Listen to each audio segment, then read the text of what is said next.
भारत माता की जय।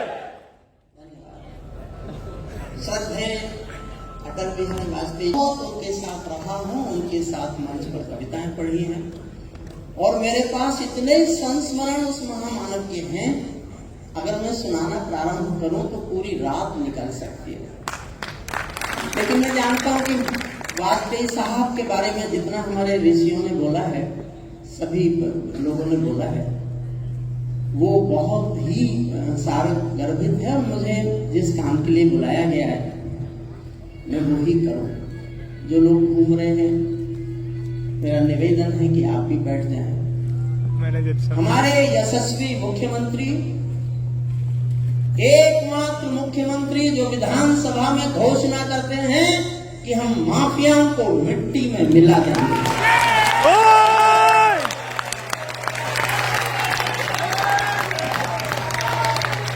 देश का एकमात्र राजपुरुष है जिसने बांग्लादेश के हिंदुओं की पीड़ा का जिक्र किया। साथ मैं उनको अपने प्रणाम भेजता हूँ, श्रद्धा से उनके सामने नतमस्तक होता हूँ। मेरे एक साधारण से निमंत्रण पर मेरठ एक कवि सम्मेलन की अध्यक्षता करने आने वाले उप मुख्यमंत्री श्री केशव प्रसाद मौर्य जी का बहुत हृदय से आभारी हूँ। मैंने उनको एक बार साधारण निमंत्रण दिया, वो मेरे कवि सम्मेलन में अध्यक्षता करने के लिए पधारे। और मेरे छोटे भाई, कभी कभी मन करता है कहूँ छोटे उम्र के बड़े भाई श्री ब्रजेश पाठक जी के लिए क्या कहूँ। पिछले दिनों मैं बीमार था, मैं जीवन और मौत के बीच झूल रहा था एक अस्पताल में मेरठ में। मुझे देखने पहुंचे और डॉक्टरों से कहा जो भी खर्चा हो उसका बिल मुझे भेजिएगा, हरिओम समाज से कुछ नहीं दीजिएगा। मैं उनका भी बहुत बहुत हृदय से आभार व्यक्त करता हूँ। हमारे श्री भूपेंद्र चौधरी जी, वो मेरे कुंबे के हैं और जाटों को जाटों की प्रशंसा नहीं करनी चाहिए। बहुत शोभनीय रहता नहीं, संकट आ रहा। मैंने मुख्यमंत्री जी से अनुरोध कर लिया है, वो मेरी दो छोटी छोटी कविताएं सुनने तक रुकेंगे। मैं जानता हूँ कितनी कितनी व्यवस्थाएं मुख्यमंत्री को होती होंगी, फिर भी वो इस कार्यक्रम में हैं और मेरे लिए ये अद्भुत कार्यक्रम है। मेरे जीवन का, मेरे छोटे भाई समेश अस्थाना बैठे हैं, मैं उनसे कह रहा था कि ये मेरे जीवन का सर्वाधिक सार्थक और श्रेष्ठ ऐसा आयोजन है जैसा मैंने 50 साल में कभी कविता पाठ के लिए व्यवस्थित नहीं किया। मैं 51-52 साल से घूम रहा हूँ कविता सुनाता हुआ। मेरा परिचय केवल कवि नहीं है, मैं पढ़ा लिखा भी हूँ।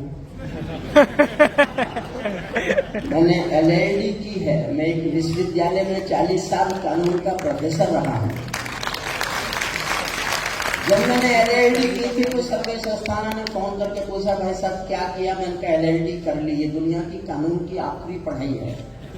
तो मुझसे सर्वेश जी ने कहा आप B.Ed नहीं कर सकते थे? मुझे उस दिन पता चला कि ये बिहार के टॉपर रह चुके हैं। मैं आपको हंसाने के लिए नहीं आया, मैं शुरू करता हूँ छोटी छोटी दो कविताएं और उसके बाद भी आप यहाँ होंगे तो फिर मैं आपको और बहुत सारी कविताएं सुनाऊंगा। मन तो मेरा भी करता है झूमू नाचू गाऊं मैं। मेरी तमाम कविताओं में आपको एक चीज मिलेगी, मैं वो कलम नहीं हूँ जो बिक जाती हो दरबारों में। मैं शब्दों की दीप शिखा हूँ अंधियारे चौबारों में। मैं वाणी का राजदूत हूँ, सच पर मरने वाला हूँ, डाकू को डाकू कहने की हिम्मत करने वाला, डाकू को कहने की हिम्मत करने वाला। मेरी कलम वचन देती है हथियारों से लड़ने की, राजमहल के राजमुकुट के आगे तन कर लड़ने की। उस कवि का मर जाना ही अच्छा है जो खुददार नहीं देश जले। और मैं कुछ ना बोलूं, मैं ऐसा गद्दार नहीं, सब लोग सुन, मैं ऐसा गद्दार नहीं। छोटी सी कविता शुरू करता हूँ।